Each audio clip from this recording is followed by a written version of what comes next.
That was incredible from England, a huge 1-0 win against Serbia. In this video, we're going to break down the goal from Jude Bellingham, his performance in particular, and we're going to look at the England 11, give them all big player ratings, and if Gareth Southgate should change anything. By the end of the video, we'll discuss a couple of 11s that I think could work against Denmark if we wanted to change things going into the rest of the group. But an overview has to be, this is an unbelievable result because it's an England side with a lot of doubt in it. It's an England side with a lot of new, fresh faces. You look at the likes of Gahey at the back. You think of Trent in midfield. On some level, Jude Bellingham, I know he's already played a couple of tournaments for England. It's incredible. But sort of being the main man at Real Madrid, it's kind of this fresh start for him on some level. Phil Foden playing left wing. We'll talk about that as well. The first half of England, I thought, were really, really good. Some great chances from Bukayo, Saka. And I think Saka gets completely underrated in terms of England fans talking about players that can carry England to winning silverware. We talk about Jude Bellingham, Declan Rice. We talk about the importance of John Stones and, of course, Phil Foden alongside the top goal scorer in Germany last season, Harry Kane. But what about Bukayo Saka? What about the best winger in the Premier League, arguably in the last 2 seasons, right winger, scored goal against Bayern Munich in the Champions League knockout stages. He's getting better season on season on. For the biggest club in London, or one of the biggest clubs in the country, the way he carries Arsenal up the pitch, the way that he receives the ball in really tight pressure situations. A lot of the time, sides are very, chomping at the bit to tackle Arsenal players. Arsenal have a lot of the ball. Sides that he's playing against have this defensive rigidity, and he always gets the ball. He's always able to beat a man quite easily for Arsenal and always finds the right pass. And we never kind of transplant what he's good at Arsenal, transplant that to England. We kind of don't really necessarily talk about him in that light. And I thought for England today, he was absolutely superb. At points, Serbia had a back five, very, very flat. I thought they'd be a little bit more gung-ho, a little bit more aggressive than they were. Maybe that's down to England's brilliance. But Saka was so good at finding the right man, his little step over and get onto the right foot. Unbelievable today. And when he got substituted off for Jarrod Bowen, it was almost like for like. They're such similar players. I know there's West Ham fans thinking that he's better than Saka. He's certainly not, but he's still at a very, very high level. We'll talk about the substitutions as well. Some very interesting things to discuss there. The goal from Jude Bellingham came early.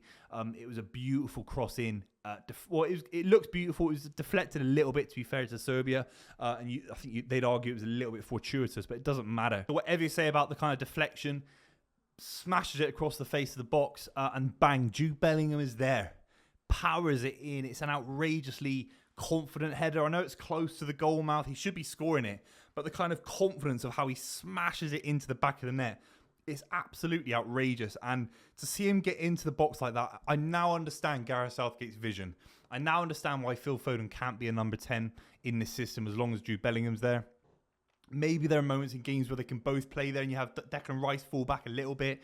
But ultimately, you can't sacrifice Jude Bellingham in any way. He offers a level of physicality that tournament football just needs. I think Phil Foden has an element of technical brilliance that Jude Bellingham doesn't quite have yet in terms of how to control a game, in terms of his range of passing, none of which we did see today. I have to be completely honest about that from Phil Foden. There's a couple of moments where he's playing balls behind people. In the first half, there's a touch that comes in onto his right foot and he isn't able to get the most out of it. And that is frustrating as a City fan because I absolutely love Phil Foden, what he'd done this season. He was almost perfect on so many levels in terms of his total all-round game. So balanced, so controlled, so poised. But Jude Bellingham stole the show today. He was absolutely mesmeric at points. I love this little moment where it's in the first half, 35 minutes in. The Serbians are just sitting and Jude Bellingham is just knocking it really softly into Trent, and Trent's playing it back to him and back to him.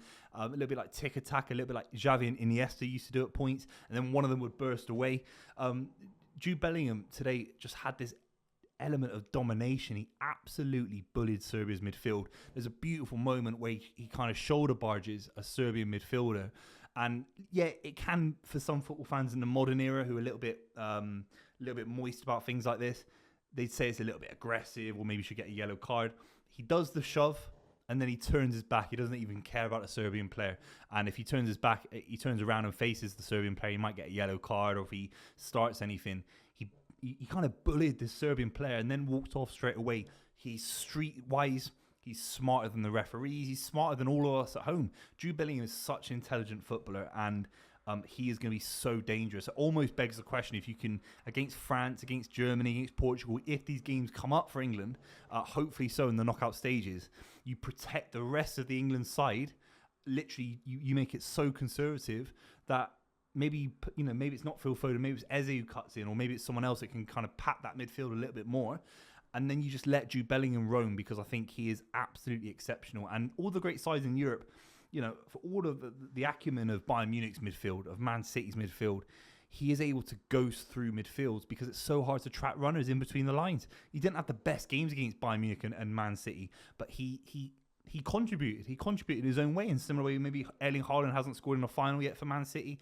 Jude Bellingham got the assist in the final for Real Madrid, but he didn't have the best game. But his aura raises the level of whoever he's playing for. It could be any club in the world, any side. He'd make them better. He'd start. He's the best player in the world, arguably.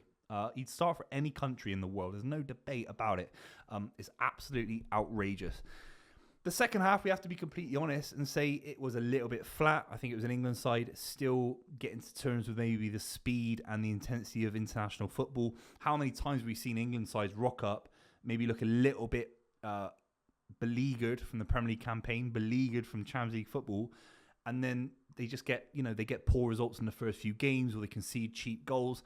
Whatever you say about Gareth Southgate, and I don't know if he'll be the man to take us all the way throughout the tournament to winning it, but he's very good at minimising mistakes. He's very good at navigating the group stages of a Euros or a World Cup. And Capello wasn't great at it. Sven wasn't great at it. You look at Bobby Robson, wasn't always great at it. It's hard to get out these groups with 9 points, 7 points. It's not easy. And Gareth Southgate makes the group stages look easy. It gives England a platform. So when it gets to the knockouts, hopefully this time round, he is able to have that managerial acumen where he can make the bold decisions a little bit quicker in games. I think he was a little bit guilty in this game of being a little bit slow to make that substitution. The first man's come on. It was about 68, 70 minutes. Conor Gallagher came on for Trent Alexander-Arnold. We'll talk about that in a minute, and we'll do a few lineups about how I think England could change going into Denmark. But Conor Gallagher came on. His fitness is superb. His work rate is fantastic. He'll be a very, very important player for England throughout the tournament. No question about it. But Trent today, give him a number out of 10. It's a 6 out of 10. There's a couple of great diagonal balls. There's a couple of shots that he's trying to push and get England that leading goal. I think he had a shot from about 7 or 8 minutes into the game. So he was offensive. I think that kind of moment where he's just knocking the ball around and giving England an extra 5-10% possession, maybe like Declan Rice, like Jude Bellingham. I don't know if he complimented Declan Rice massively. I don't think Declan Rice had the best game in the world. I don't know if he necessarily complimented Jude Bellingham, and that's not to criticize anyone, but I just don't know about Trent in big moments throughout this tournament, if he'll be able to do it. There were a couple of moments where he looked a little bit lost at sea. I'm just being completely honest, and it'll be interesting if we can create a side around him to wrap him and protect his limitations in midfield. I would question if we've got this many midfielders going to the tournament, especially someone like Curtis Jones who got dropped, for example, even someone like Jordan Henderson who's probably annoyed that he's not playing. Adam Wharton's on the bench, Kobbie Mainoo. We've brought extra DMs like that can kind of play that flat role. That would be frustrating to me a little bit. Why, if I was sat on the bench, why am I not playing for a right back? And at points he looked like a right back in midfield today. That's the criticism. It didn't look like. It didn't look like Mbappe. 1 minute he's a left wing, and next minute he's a striker. It doesn't make a difference. Messi can play anywhere. Trent looked like a right back tucked into midfield today, and that isn't enough. You need 2 men in midfield that can pull strings, and he did at points, but that would just be a small criticism of that from Trent Alexander-Arnold. They had their chances, and we had ours as well. Jarrod Bowen came on and made an unbelievable little cross on his right foot. Harry Kane hits he hits it on target and it gets pushed onto the bar by the Serbian keeper. It's an unbelievable save. Harry Kane, I enjoyed his performance today. I think he bullied Serbian defenders. I think he stretched the back line very, very well. Linked up play when he could very, very well. I like his role. I think he understands with Jude Bellingham's presence. I think he has to be that Joselu figure for Real Madrid, if you will, allowing England to push up. He's a bit of a figurehead up front. He can link people up. Yeah, I think Harry Kane had a great performance today. All in all, it's fantastic. The back line, I actually think, was underrated. It's a clean sheet in the opening game of a Euros tournament. I mean, how many times, think about France in 2004. We talk about Wayne Rooney's incredible tournament, which he did have. But, we didn't win the game against France. We conceded cheap goals.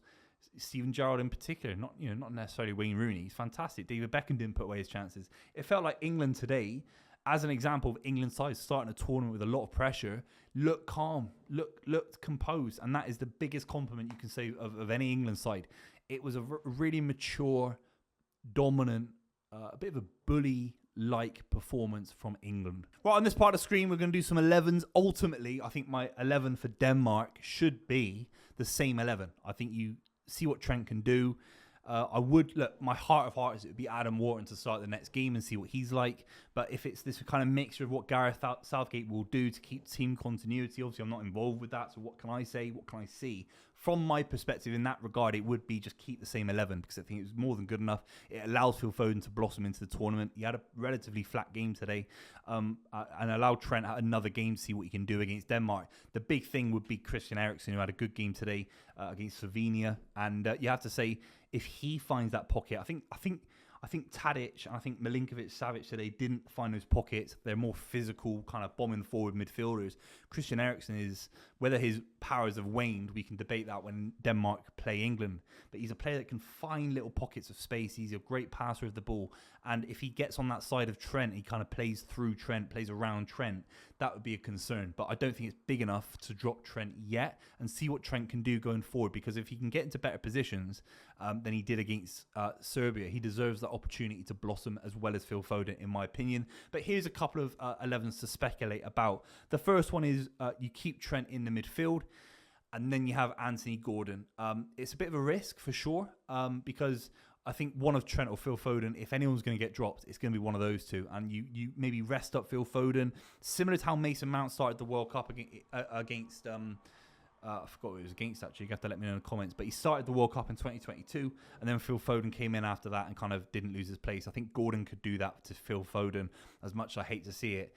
And then I think Trent's got that out ball, hasn't he, on his right foot to ping it into the left-hand side of the pitch and use Gordon's pace. I think we lacked a little bit of pace on the left-hand side today, especially if Trippier's going to play their next game. Keep the back line the same. Pickford, fantastic. Everything was the same. But I think bring in Gordon and keep Trent in midfield. But you have to let me know what you think about that, because obviously that's a right back. You've got a novice winger, international level, playing left wing. Saka, Kane, I think, pick themselves. Bellingham in a similar regard as well. So I think that makes a lot of sense. I could see just Gordon coming in as a straight swap for Phil Foden. I think this is my dream 11. Again, it's keeping the back line. And I've not talked about it in this video, but Mark Gahey was superb today. And sometimes, in the social media era, we want sliding tackles. We want these highlight compilations of Rio Ferdinand and Vidic and Maldini and all these guys.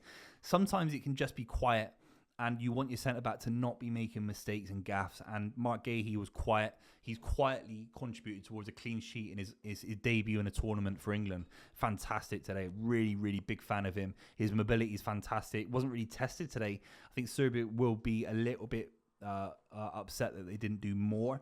Again, it's down to England's brilliance in the game. I'm not sure. You have to let me know in the comments down below. But for me, I would really like to see Adam Wharton in midfield starting against Denmark. That's my pure England fan vibes, as opposed to kind of a little bit manager, a little bit fan. Pure fan, Adam Wharton. He can control the midfield. He can link up play very well. I think we lost in the final 5 minutes of the first half. The first 20 minutes of the second half, we lost control, and he made that substitution far too late, and that'll be costly against Denmark. I think they're better than Serbia. Bring in Adam Wharton, increase the amount of possession. Suddenly we look like a possession side that can really spring pace on you. We look almost like, dare I say it, a Man City side or even an Arsenal side. Keep that ball ticking, a little bit like Jorginho for Italy, and allow us to have that metronome in midfield, because Trent was not that metronome today. He was a little bit more explosive, trying to hit Serbia on the counter-attack over the top. He's had his chance, and there's a world where Wharton starts, and I'd love him to start. It might be Kobbie Mainoo ahead of him, or even Gallagher at this point, but I'd love Adam Wharton to come in. And then on the left, Phil Foden, because I still think he needs midfielders around him. Phil Foden revels in having 3, 4, 5 midfielders. He used to play in a side that had 6 midfielders when he was playing as a false 9. Maybe Sterling was more of a winger, but sort of 4, 5 midfielders alongside him. If it's a midfield of Wharton, Rice, Bellingham, Saka on some level operates as a midfielder, cutting in. He's not, obviously he's a winger, but he has great build-up play like a midfielder. I think Phil Foden will be a lot stronger with Adam Wharton feeding him the ball. with Declan Rice on that side feeding in the ball. I don't think Declan Rice and him linked up very well. And maybe Shaw's fit by then. So we never know. Might be seeing Shaw instead of Trippier. Have to comment that Trippier was absolutely fantastic, I thought, in the game. He moved so well. He put in some big challenges. Kyle Walker as well on the other side. They were both superb. They have been absolute stalwarts for this England side. And they cannot go underappreciated. A result like this for England fans is honey in the jar. It's rare. It's gold dust. It's beautiful. A 1-0 win against Serbia, shutting them out. It's almost a prime Germany result. And you can't get too carried away. Of course not. It's early in the tournament. There are still some things that you'd kind of change and update, of course, in the next game, but a 1-0 win, there's a lot to be positive about in that if you're an England fan, in my opinion. So you bring in Adam Wharton, you allow Phil Foden the opportunity, PFA Player of the Year. How many tournaments did David Beckham get after 98? How many opportunities did even Michael Owen when his pace had gone? So many players have been given opportunities for England. We're prepared to throw one of the most technically gifted midfielders of a generation out. A lot of people want to substitute him. And not even start him in games because of a mediocre performance against Serbia, where he's being shafted left wing. I think he'll play with Wharton a lot stronger if that happens. It's hypothetical, of course, and the whole midfield links up far better. Phil Foden playing in the side with more possession, he'll look so much stronger as opposed to feeding off scraps. That's what it felt like today. So very keen to what you think in the comments down below. Obviously, tons of England content coming out throughout the Euros. And hopefully watching Scotland get smashed as well wherever they go. Thanks very much for watching. Obviously, I'll see you very, very soon.